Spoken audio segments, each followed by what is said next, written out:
My name's Cameron Bloomfield. I'm an artist, record producer, a songwriter, and I'm coming to you live from my home studio in North London.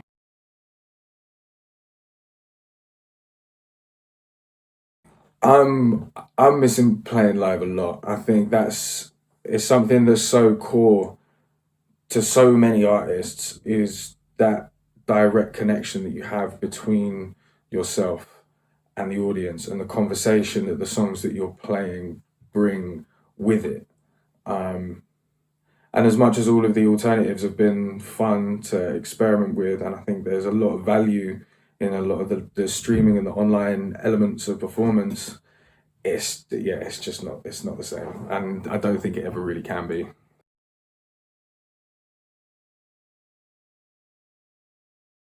The one that immediately springs to mind is Prince playing at the Super Bowl. Yeah, that's so special for so many reasons. Um,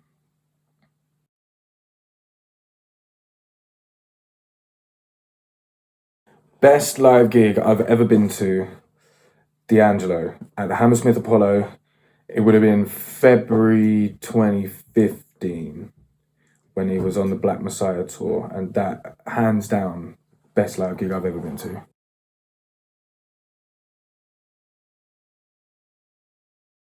My favorite live performance of my own, um, it would have been the last London show I did at Old Blue Last.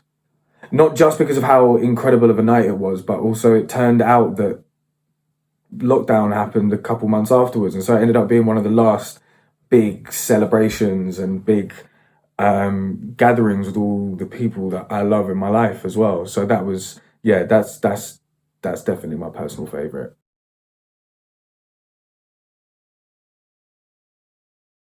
It's not really a choice. It's a weird one. I think when you first, it's the same with anything. Same with anything. Like, it could be music, it could be dance, it could be sport. I think once if you find something that you can communicate with people in a way, or express yourself or communicate in a way that doesn't just use words, then that sets root really hard and fast.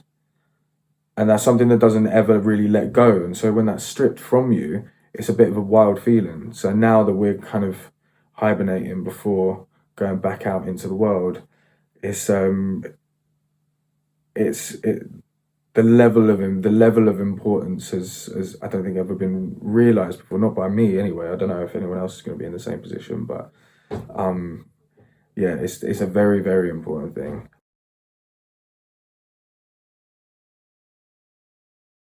Actually, no, we didn't get any noise complaints. I think the threat was definitely there.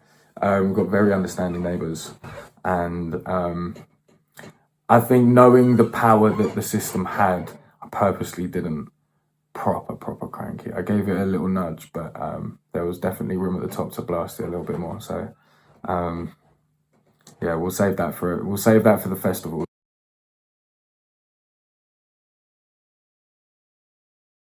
Generally, I like to keep it light when I'm playing shows. I like to bring just the keys and a guitar and keep it really simple, unless it's like a bigger setup where I've got the band there as well and we've really um, coordinated the set and there's a lot more going on.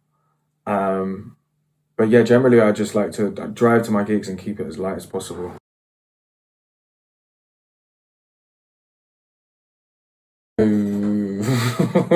There's been a few. Some that could have gone badly but didn't, luckily. I remember there was one at a festival on the South Coast involving some pyrotechnics and a very near miss.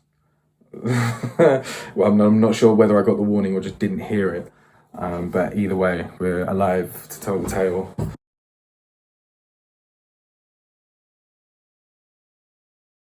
Yeah, I found it. I mean, it was actually a little bit too easy at one point trying to set up the system to the point where I got a little bit suspicious and had to call up the company to ask if there was anything that they'd missed. Turned out they hadn't, and I just hadn't read the instructions properly.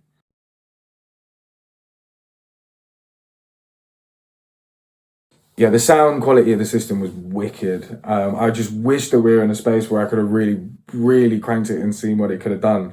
But even as far as we took it, it was just clear. So yeah, one day we'll have to get back in and I'll give it the beans.